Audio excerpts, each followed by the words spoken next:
चंद्रयान 3 को लॉन्च करेगा और इस मिशन के जरिए एक बार फिर से इसरो चांद के उसी हिस्से पर उतरने की कोशिश करेगा जहां इससे पहले भी इसरो अपने चंद्रयान 2 के मिशन के दौरान उतरने में फेल हो गया था। यह हिस्सा है चांद का दक्षिणी ध्रुव। आखिर क्या है चांद के इस दक्षिणी ध्रुव का राज और ऐसा क्या है चांद के हिस्से पर जिसके पीछे इसरो काफी समय से पड़ा हुआ है।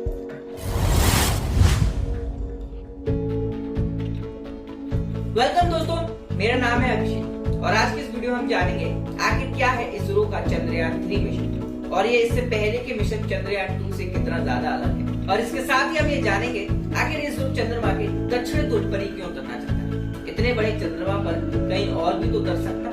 Chapter 1 mission Chandrayaan. इसरो के चांद के दक्षिण ध्रुव पर उतरने की कहानी शुरू होती है चंद्रयान मिशन से, जिसे हम आमतौर पर चंद्रयान 1 के नाम से भी जानते हैं। इसरो का ये मिशन आज की चंद्रयान 2 और चंद्रयान 3 जैसा नहीं था। इसमें सिर्फ एक ही पार्ट था जिसे ऑर्बिटर कहा जाता है और इसमें एक पेलोड भी लगा था जिसे मून इंपैक्ट प्रोब भी कहा जाता है। इसमें काफी सारे सेंसर्स लगे थे और इस प्रोब का काम था कि चंद्रमा की सतह से जाकर टकराना। और ये मून इंपैक्ट प्रोब 14 नवंबर 2008 को चंद्रमा की सतह से 102 किलोमीटर की दूरी पर चक्कर लगा रहे ऑर्बिटर से अलग होता है और चंद्रमा की सतह से 6100 किलोमीटर प्रति घंटा की रफ्तार से जाकर टकराता है। हम सभी को पता है चंद्रमा की सतह पर कितने सारे क्रेटर्स यानी कि गड्ढे हैं और इसरो का मून इंपैक्ट प्रोब भी चंद्रमा के एक क्रेटर साइक्लोट्रॉन में जाकर गिरता है और इस बीच एक ऐसी घटना होती जिसकी किसी ने कल्पना भी नहीं की। दरअसल ये मून इंपैक्ट प्रोब चंद्रमा की सतह से टकराने से पहले चंद्रमा की सतह की काफी सारी जानकारी इकट्ठी करके ऑर्बिटर को भेज देता है और ऑर्बिटर इस सारी जानकारी इकट्ठा करके पृथ्वी पर इसरो के रिसर्च सेंटर में भेज देता है।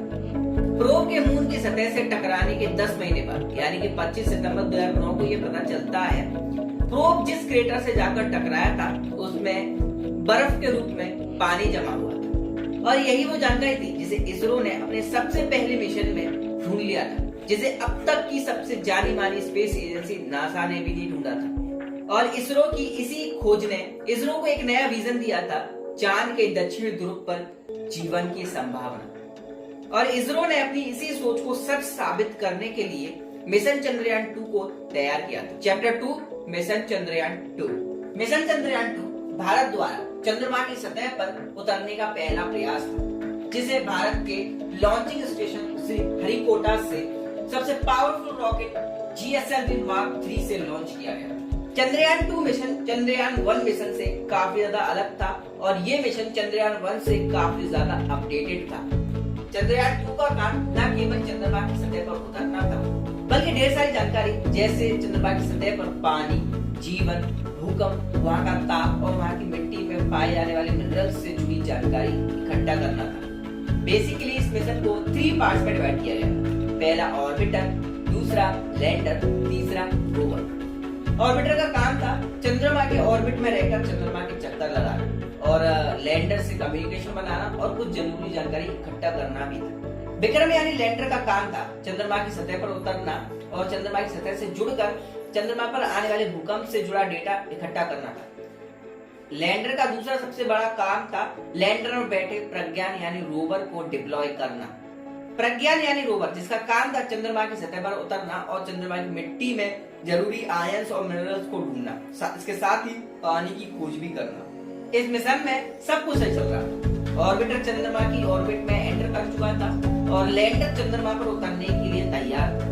लेकिन ठीक जब लैंडर चंद्रमा की सतह से 35 किलोमीटर की दूरी पर होता है तभी अचानक से लैंडर के सिग्नल इसरो से टूट जाते हैं और विक्रम यानी लैंडर की चंद्रमा पर क्रैश लैंडिंग होता है, जिससे मिशन केवल 70% ही पास हो पाता है, बाकी 30% ये फेल हो जाता है। और इस मिशन के फेल होने से इसरो के चांद पर जीवन ढूंढने के सपने को एक बहुत बड़ा झटका लगता है। लेकिन इसरो अपने हाथ पर हाथ धर के नहीं बैठ जाता है। इसके बाद वो दोबारा से तैयारी करता है और एक बार फिर से वापस आता है अपने चंद्रयान 3 के साथ, जिसमें अपनी ढेर सारी कमियों को दूर करता है। Chapter 3 mission Chandrayaan 3। Basically Chandrayaan 3 mission Chandrayaan 2 का ही री मिशन है और इसे बनाने में कुल कीमत 615 करोड़ रुपए खर्च हुई है, जो कि ऑफ कोर्स चंद्रयान 2 से थोड़ी बहुत ज्यादा है। चंद्रयान 3 को इस बार इस तरीके से डिजाइन किया है कि जिससे वो चंद्रमा की सतह पर बड़ी अच्छी तरीके से सॉफ्ट लैंडिंग कर सके और कोई भी एरर ना आए। बेसिकली इस मिशन में ऑर्बिटर को कंसिस्ट नहीं किया गया है, क्योंकि चंद्रयान 2 के मिशन का ऑर्बिटर अभी तक बड़ी अच्छी तरीके से काम कर रहा है। इस मिशन को 3 पार्ट्स में डिवाइड किया गया है। पहला प्रपल्शन मॉड्यूल, दूसरा लैंडर मॉड्यूल और तीसरा रोवर। प्रपल्शन मॉड्यूल का काम है लैंडर और रोवर को कैरी करना और उसे चांद के 100 किलोमीटर के ऑर्बिटर में पहुंचाना।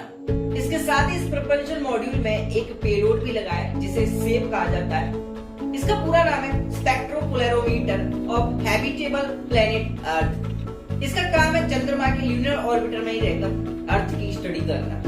इस मिशन का दूसरा पार्ट है लैंडर मॉड्यूल। इसका काम है चंद्रमा की सतह पर सॉफ्ट लैंडिंग करना और रोवर को सेफली डिप्लॉय करना। इसके साथ ही लैंडर में ढेर सारे पेलोड्स भी लगे, जिसमें पहले पेलोड का नाम है रामबा, जिसे नासा ने इसरो को दिया है। इसका पूरा नाम है radio of anatomy moon bound hyper sensitive ionosphere and atmosphere. Basically इसका काम है चंद्रमा की सतह पर प्लाज्मा को ढूंढना। दूसरे पेलोड का नाम है चंद्रास सरफेस थर्मोफिजिकल एक्सपेरिमेंट, जिसे शॉर्ट में चेस्ट भी कहते हैं, जिसका काम है चंद्रमा के दक्षिण ध्रुव पर थर्मल प्रॉपर्टीज को स्टडी करना। तीसरे पेलोड का नाम है instrument of lunar seismic activity, जिसे हम शॉर्ट में ILSA भी कहते हैं। बेसिकली इसका काम है चंद्रमा की सतह पर भूकंप की प्रॉपर्टीज को स्टडी करना। इसके साथ ही इस लैंडर में ढेर सारे सेंसर भी लगे हैं, जो कि इस लैंडर की सेफ लैंडिंग में काफी ज्यादा हेल्प करने वाले हैं। और फाइनली इस मिशन का तीसरा पार्ट है रोवर, जिसका काम है चंद्रमा की सतह पर उतरना और चंद्रमा की सतह की मिट्टी में मिनरल्स और आयन को ढूंढना। इसके साथ ही इस रोवर में कुछ पेलोड्स भी लगे हुए हैं, जिसमें पहले पेलोड का नाम है लेजर इंड्यूस्ड ब्रेकडाउन स्पेक्ट्रोस्कोप, जिसका काम है चंद्रमा की सतह पर मिनरल्स को ढूंढना। दूसरे पेलोड का नाम है अल्फा पार्टिकल एक्सरे, जिसका काम है चंद्रमा की सतह पर कैल्शियम, मैग्नीशियम, एल्यूमिनियम, सिलिकॉन जैसे ओर्स को ढूंढना। दोस्तों मिशन चंद्रयान 3 को काफी नई टेक्नोलॉजी के साथ बनाया गया। इसी के साथ इस मिशन में नई कम्युनिकेशन टेक्नोलॉजी को इस्तेमाल किया गया है, जिसमें IDSN को यूज किया गया है। इस मिशन को इसरो 13 जुलाई 2023 को अपने लॉन्चिंग स्टेशन श्रीहरिकोटा से भारत के सबसे पावरफुल रॉकेट LMV-3 से लॉन्च करेगी, जो कि GSLV Mark 3 का ही एक रूप है। और अगर इस बार इसरो को इस मिशन में कामयाबी मिल जाती है, तो भारत का एक बार फिर से पूरे विश्व में डंका बज जाएगा। इसके साथ ही भारत दुनिया का ऐसा पहला देश बन जाएगा जो चांद के इस दक्षिणी ध्रुव पर कदम रखने वाला पहला देश होगा। इसके साथ ही इसरो के इस मिशन के सफल होने से चांद पर इंसानी जीवन की कल्पना को एक नई दिशा मिल जाएगी। सो दोस्तों ये था मेरा ये वीडियो, जिसमें मैंने चंद्रयान 3 को पूरी तरीके से डिटेल्ड एक्सप्लेन किया है, और मुझे लगता है YouTube पर इससे ज्यादा डिटेल्ड वीडियो आपको नहीं मिलेगी। तो दोस्तों अगर आपको हमारी ये वीडियो अच्छी लगी तो वीडियो को लाइक कीजिएगा, और इसके साथ ही आप हमारे चैनल पर पहली बार आए तो चैनल को सब्सक्राइब कीजिए, बेल आइकन को दबाइए, जिससे आप और हम दोबारा मिल सकें। इसके साथ ही दोस्तों एक बड़ी कहावत है, ज्ञान बांटने से बढ़ता है। तो इसके लिए आप हमारे इस वीडियो को शेयर कर दीजिए, जिससे आपका भी ज्ञान बढ़े और आपके दोस्तों का भी। तब तक ये दोस्तों कहीं जाइएगा नहीं। इस वीडियो के लास्ट में एक वीडियो है, जिसमें हमने भारत और अमेरिका के रिलेशनशिप के बारे में काफी डिटेल से बातचीत की है। तो इस वीडियो को जरूर देखकर जाइएगा। सो तब तक के लिए दोस्तों bye bye, see you again in next video.